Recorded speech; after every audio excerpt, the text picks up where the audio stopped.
he says that the underlying message over here was that Esau offered for Yaakov, he said there's a fast track. There's a shortcut. Come along with me, I'm going to bring you to where you want to get to really fast. And Yaakov said, I just had an experience. You know, my whole life I'm running away. I've been running away. When I had conflict with Esau, I ran away. I always running away. And now maybe trying to run away again with the Pachim Kitanim. And he meets Shalosh Shel Esau, and Shalosh Shel Esau dislocates his hip. And there was that he told them, you want to build Klal Yisrael? We don't run away. We're going to stick it out. We're going to deal with the issues. We're going to fight it out. We're going to be a boss. He dislocated his hip. There was nowhere to run. He fought it out. And when he finished, he told them, from now on, you're going to be called Yisrael. Kisariso imelikim va'anoshim v'tuchal. He said, till now you're Yaakov. Yaakov means you're Akev, you're a loser. You're Yaakov, you're Akev. You're somebody who's always running away. You're the heel. The heel is always running.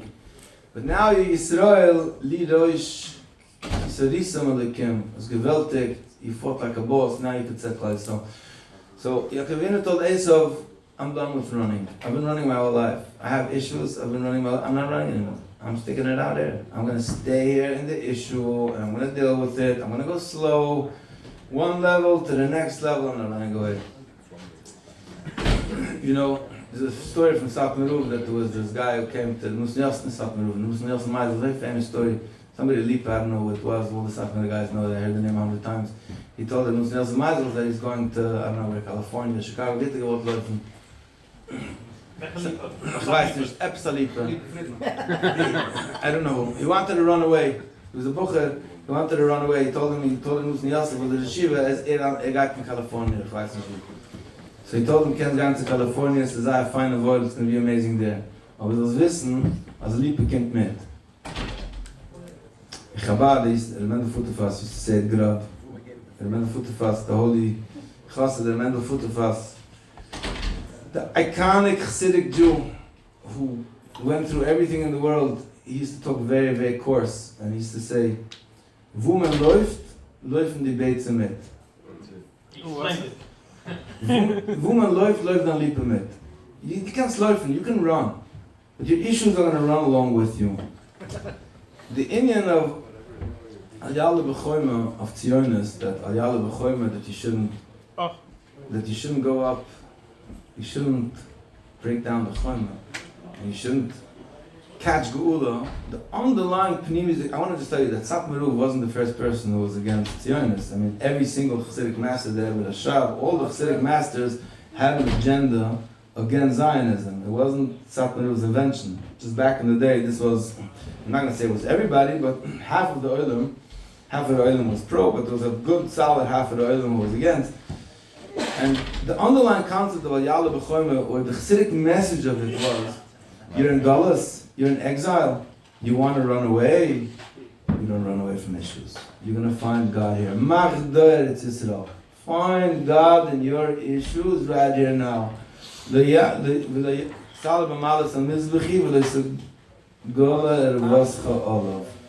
Don't jump madregas. In this way, Satmer, there was once a guy sitting in the Oivenun. With the Oivenun, and this Rebbe came and he sat himself near Satmer. He moved himself up all the way to the front. So when the next more important Rebbe showed up, they moved him down a seat, and then they moved him down a seat on the bench, and eventually there was like a nail sticking out from the bench, and his pants got caught and it ripped. So Satmer told him, "V'salav v'malaf v'mizbechi v'lo yisigu l'ervastu."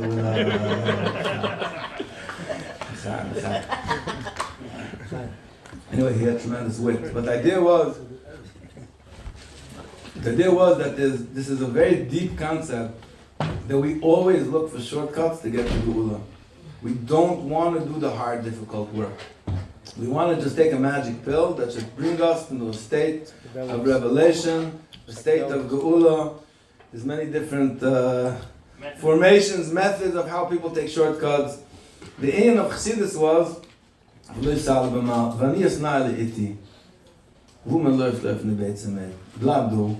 find God in where you're now.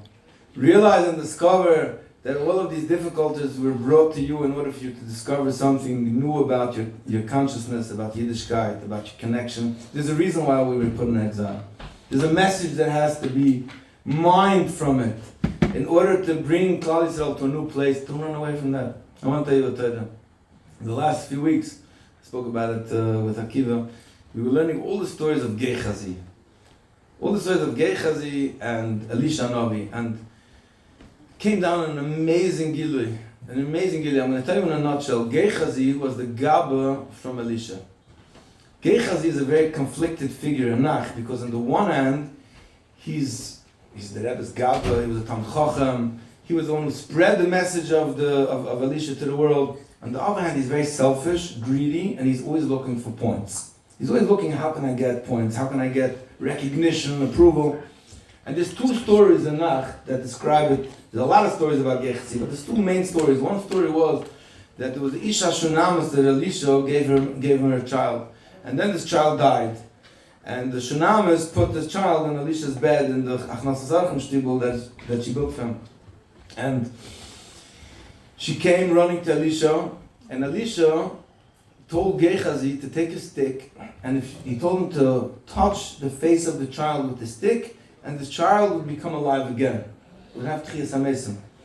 And Elisha warned him, don't tell anybody.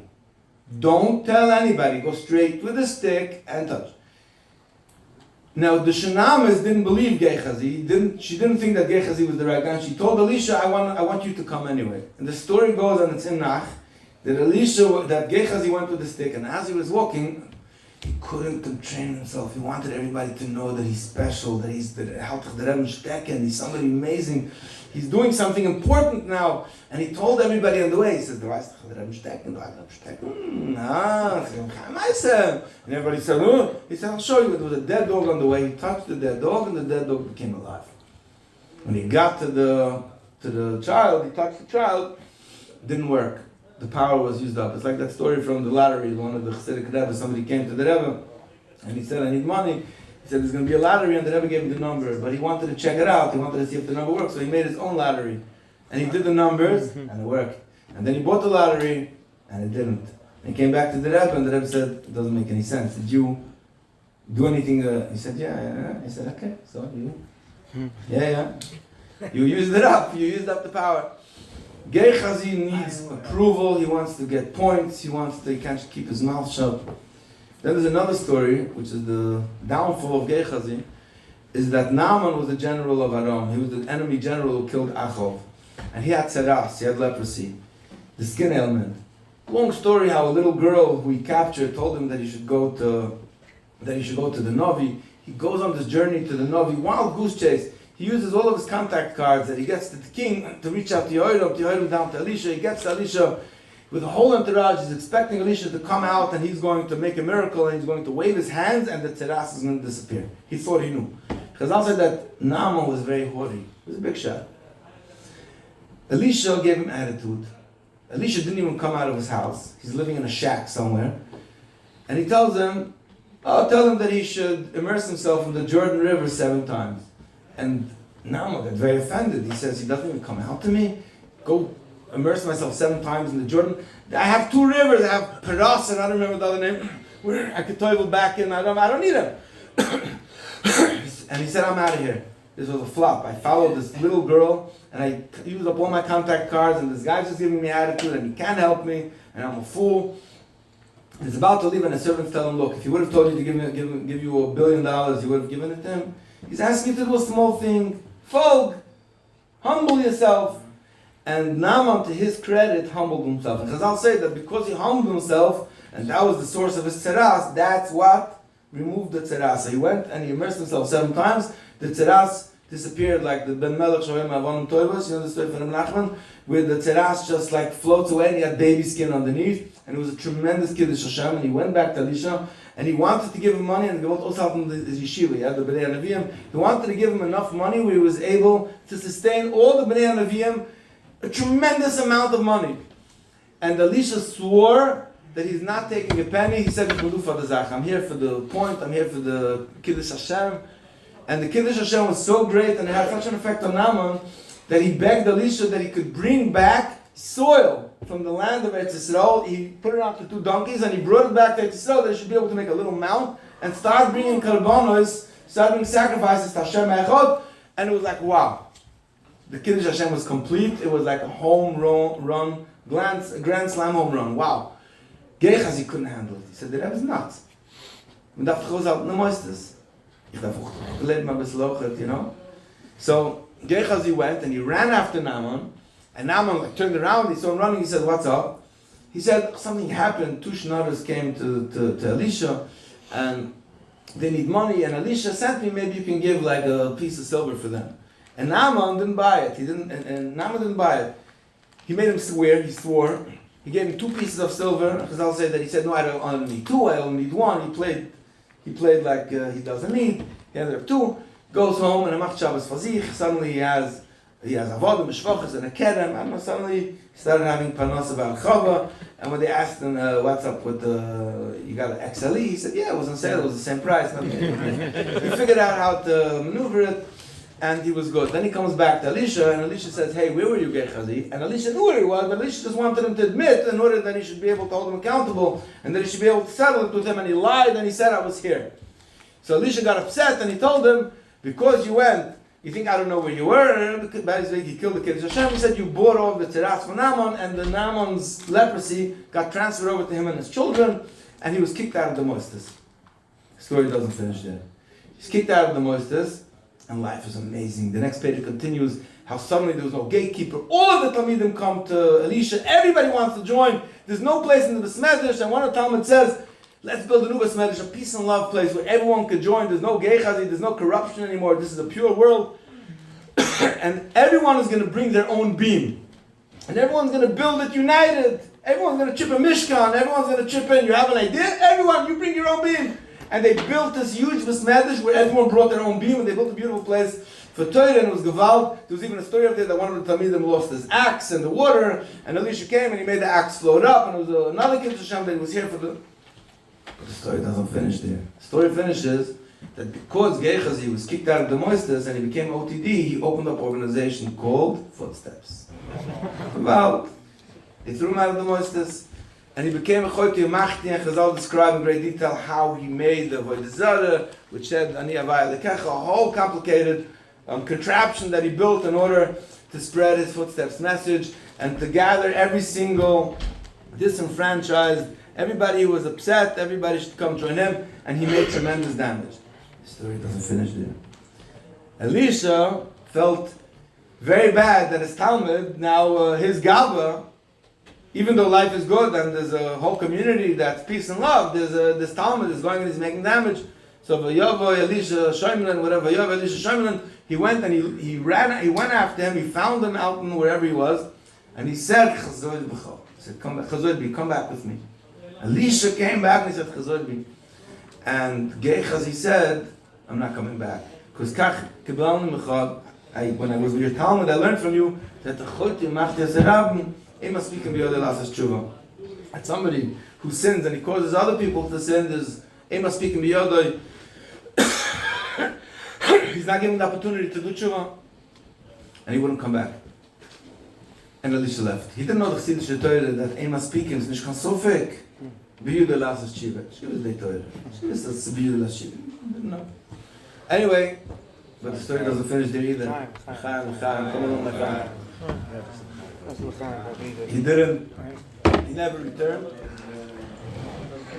He never returned, but the story doesn't finish there. The story finishes that Chazal say that Elisha got sick. 3 times Elisha got sick. The last time he got sick was because of throwing out Gehazi, and from the other sicknesses he recovered. But from this sickness he didn't recover, and he died. Because he caused Gehazi to leave in a way that he couldn't return. That's why Elisha died. And he couldn't recover. And Chazal say, in the Gemara Sanhedrin Kuf Zayin, I looked up the Gemara and I was blown away by this Gemara. I just never knew the connection. The Gemara says that Le'olam al yad chavim l'talmida b'shtei yadav. A person should never push away his Talmud with 2 hands. He should always be S'moil doicha yimin mekareves. How do we know from 2 Makoros? One is from Gehazi, because Elisha died, that he threw away Gehazi b'shtei yadav and he wasn't able to bring him back, and it caused tremendous damage. And then I found that the Meseres HaShas put in the last 50 years, they put it back, that the second person is Yoshka. that because the Bishul ben Prachya sent away Yashka also a story of Shagit, he looked at a lady, he said how nice her eyes is, Amasa, they threw him out of the moistus. And because he was Matchem Mishtei Yadov, we learned from there, you know why? Because Gehazi and Yashka proved a certain point. When you're going to get rid of something that's negative and bad, you think you're going to have a reprieve, you think it's going to be good. But you should know, the damage that's going to happen later, the damage that Gehazi and Yashka did later was 1,000 times more. And we suffered from this damage. From Gehazi we know in Chazal, but from Yashka we know up until the Holocaust, we know the damage that we suffered from throwing him out of the moistus. It's an unbelievable secret over here, and I want you to come along, my friends. This is the secret of the battle of Zionism and the whole bit. Every person in their life has a Gehazi. Everybody has a little Yashka. Everybody has a little Gehazi. You can call it your Nefesh Bahamas if you're in Chabad. You could call it your ego if you're more modern. You could call it your Yetzirah, your non-Yetzirah if you're more Haimish. You can call it your mind if you're more from a meditating standpoint. Call it whatever you want to call it. But everybody has within themselves a Gehazi. This Gehazi, Chazal, the Navi teaches you a secret. The Navi says, you're going to want to get rid of Gehazi because Gehazi is selfish. He's greedy. He looks to get approval. He's just a bad guy. And you want to get rid of him because you want to serve Hashem and you want to connect. And he messes up your Kiddush Hashems. He messes up your Moifsim. He messes up anything good that's going on between you. You want to get rid of him. Says the Navi, if you're going to get rid of him, you should know it's going to work short term, but the price you're going to pay, it's not going to be worth it. Rather accept Gehazi for who he is, embrace him, that is, but Herschel Koenig, Rebbe Herschel Koenig once talked to me, I once went to Herschel Koenig, and I said, I have this boy, he's ruining a bunch of boys in yeshiva, I got to throw him out. So Herschel told me a big secret. Rebbe Herschel, he told me, I want to teach you something. It was back when he was still on 5 West Maple. He said, when you throw this boy out of yeshiva, you're afraid this boy is going to ruin other boys in your yeshiva. When you throw him out, you have no control over what he's going to do to the boys in your yeshiva. Then he's out of your control. When he's still by you, you have somewhat control. You end up losing much more by throwing him out than by keeping him in. When you keep him in, you got to suffer.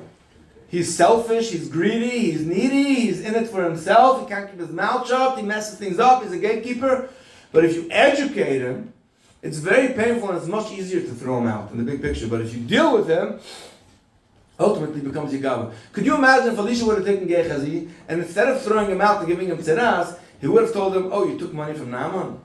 Go bring it back to him. It would have been very uncomfortable for Gehazi to go back to Naaman and have to face the music and say, hey, I lied to you, here's back the money. You would have educated him. If you would have told Naaman, if you would have told Gehazi, how much you need to make sure your family is good? Die darfst $200,000, you do hast du. Satmer was a wise man. Satmer was a famous story, one of the Schevre was gesagt, dass, ich weiß nicht, wer sitzt beim Schüssel. Wer sitzt beim Schüssel? Liebe. Liebe. It's nicht a guy, I don't know, Liebe sitzt beim Schüssel. It's irrelevant. Liebe is Satmer Alexia, the Satmer Gehazi. Everyone has, Tosh had a Gehazi, and the Rimnitzer had a Gehazi, and the Liebe. Liebe sitzt beim Schüssel. That means he's sitting by the money pot, and he's siphoning off money. So Satmer said, if he's sitting by the shissel, it means the shissel has money. If the shissel, he's like, I don't know, it's working, the operation is working, let him siphon off money, let him live. The Gehazi needs to live, let Gehazi live, and everybody's going to have it. It'll be good for the Jewish people. He has that wisdom.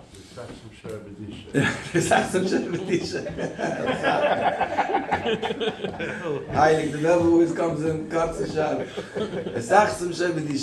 Let the Gehazi make his buck and says, Zangit. A person has to know, has to embrace his Gehazi. The Inyan of Zionis means don't throw away your Gehazi. You're living in Galus, you have a Gehazi, deal with him. I'm going to go slow. I'm going to deal with my issues. I'm going to educate my Gehazi. I'm going to embrace him. I'm going to suffer from him. I'm not going to like him. I'm going to have to provide for him.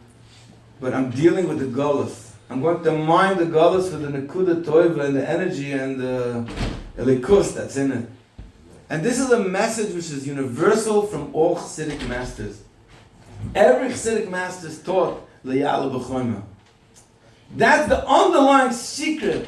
When we go to the Pnimius, whether it's Tzedakah, whether it's Tznius, whether it's Zionism, they're all saying things that we all believe in. We only get stuck in the details. We have to remember that there's a big picture. Certain neshamas deliver the practical message, the lemaisa. Certain neshamas or movements deliver a message. You're wise when you take out the message. You know the story, famous story from San Zeruv. That story that was once these two chassanim. San Zeruv once said a story that was once Adam, Shver. He wanted the best bach in yeshiva, and they said he's the best boy. They said, but he has one condition: he only eats flesh. Then he took another Adam, and they said this is the best boy, but he only eats melech.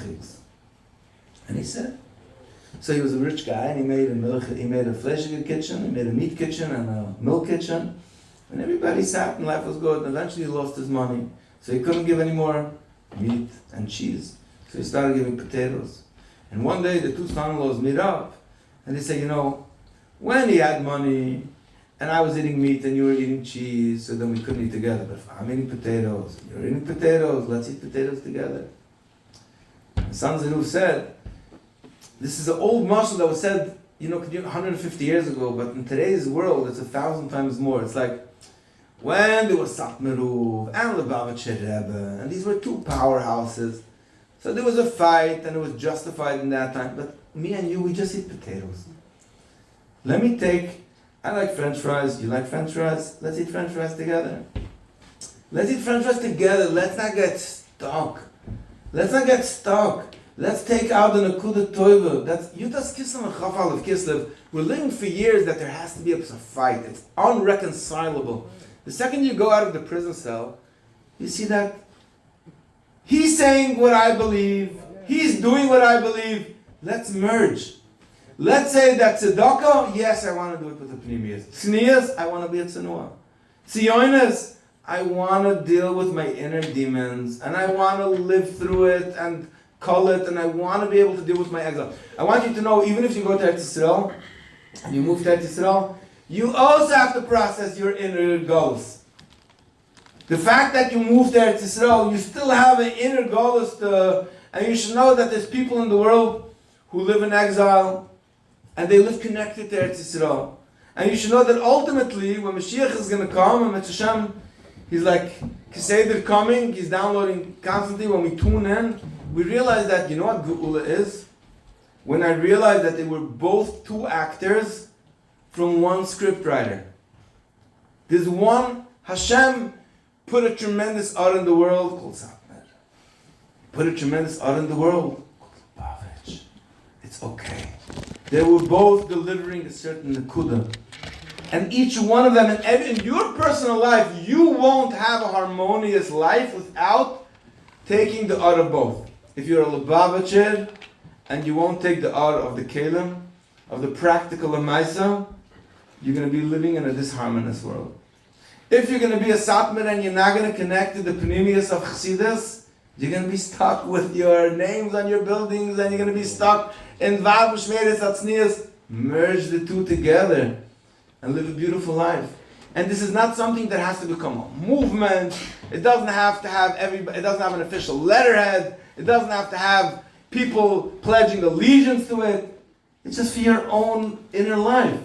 If you want to live the good life, why in the world would we want to live in Tov Shin Pei Beis? Why would we want to Gimel? Why would we want to live in Tov Shin Pei Gimel in a world where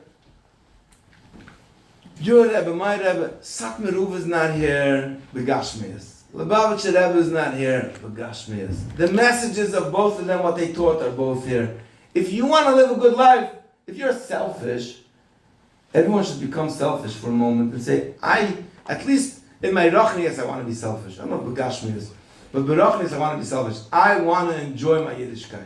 I want to enjoy it. I want to live in a good world. I don't want to live thinking that...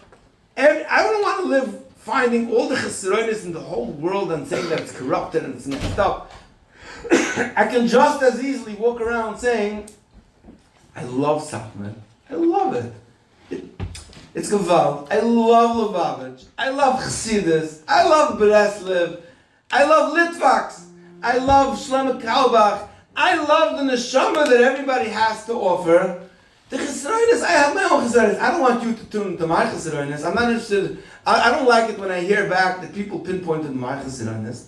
So why should I want to pinpoint your chesronis? It's like such a silly thing to do. It's like so silly. I'm selfish. I want you to see my milas.